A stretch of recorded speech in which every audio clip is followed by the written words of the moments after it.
আসসালামু আলাইকুম। স্পোর্ট গুঞ্জনে আমি আপনাকে স্বাগতম জানাচ্ছি। আজকে একটা গল্প শোনাবো আপনাদের। ভাই ভাইয়ের খেলা হতে যাচ্ছে সামনে একটি সেমিফাইনাল ম্যাচ। সেটা হচ্ছে কোপা দেল রে। সেখানে হবে ভাই ভাই দুই ভাইয়ের সংঘর্ষ। আপনারা জানেন লা লিগায় ১ নম্বরে ৫০ পয়েন্ট নিয়ে আছে রিয়াল মাদ্রিদ, ৪৯ পয়েন্ট নিয়ে আছে অ্যাটলেটিকো মাদ্রিদ এবং ৪৮ পয়েন্ট নিয়ে আছে বার্সেলোনা। এরপর আছে ৪ নম্বরে অ্যাটলেটিকো ক্লাব মাদ্রিদ। তো যাই হোক, আমি যেটা বলতে চাচ্ছি সেটা হলো যে কোপা দেল রে এই টুর্নামেন্টটির সর্বশেষ খেলা যে আছে সেমিফাইনালে ৪টি টিম, তার মধ্যে রাফেল ড্র করার পর অ্যাটলেটিকো মাদ্রিদ এবং বার্সেলোনার খেলা পড়েছে। আমি ভাই ভাইয়ের কথা যেহেতু বলেছিলাম, সেহেতু আমার কথা হলো যে অ্যাটলেটিকো মাদ্রিদ এবং বার্সেলোনা কিন্তু ভাই ভাই। কেননা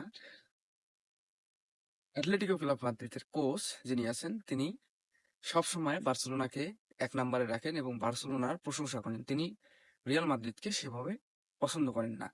তো আমি যেটা বলতে চাচ্ছি সেটা হলো যে সামনে যে কোপা দেল রের সেমিফাইনাল ম্যাচ অ্যাটলেটিকো মাদ্রিদ এবং বার্সেলোনার খেলা আছে, সেদিন আসলে যদি কোনো টিম হারে, ধরেন যে আপনি অ্যাটলেটিকো মাদ্রিদে আর্জেন্টাইন তারকা আলভারেজ খেলে, আবার আপনার যে ডি পল খেলে এবং মলিনা খেলে, এখানে সবাই আর্জেন্টাইন।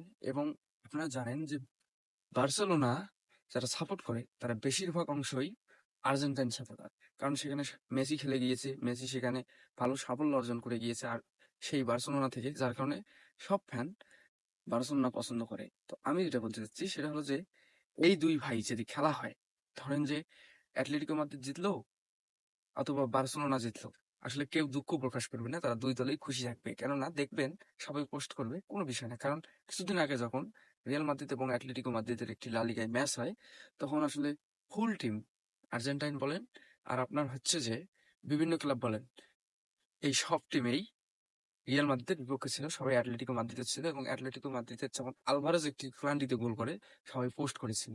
আপনারা সকলে হয়তো জানেন। এই বিষয়গুলো নিয়ে যদি সামনে একটি ম্যাচ হতে যাচ্ছে, এই ম্যাচের মধ্যে আসলে কি স্কোর হবে সেটা আমি জানি না। কিন্তু যদি বাই এনি চান্স যদি হারে বার্সেলোনা, তাহলে আসলে দেখবেন যে অ্যাটলেটিকো মাদ্রিদের কোচবাসী বার্সেলোনাকে সমবেদনা জানাবে।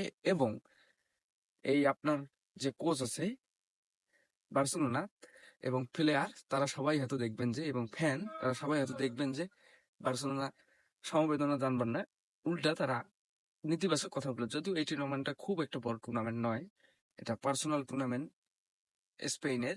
তো যাই হোক, আসলে দেখা যাক পরবর্তী রেজাল্ট এখান থেকে কি এসে। আমরা ভাই ভাইয়ের খেলা দেখতে যাচ্ছি। খেলার তারিখটা আমি আগামী ভিডিওতে জানিয়ে দেবো ইনশাল্লাহ। তো অগ্রিম যেটা বলতে চাচ্ছি সেটা হলো যে ভাই ভাইয়ের ম্যাচ এবং ভাই ভাইয়ের যে লড়াই, এটা দেখার শুধু একটা অপেক্ষা রাখতেছি। ধন্যবাদ।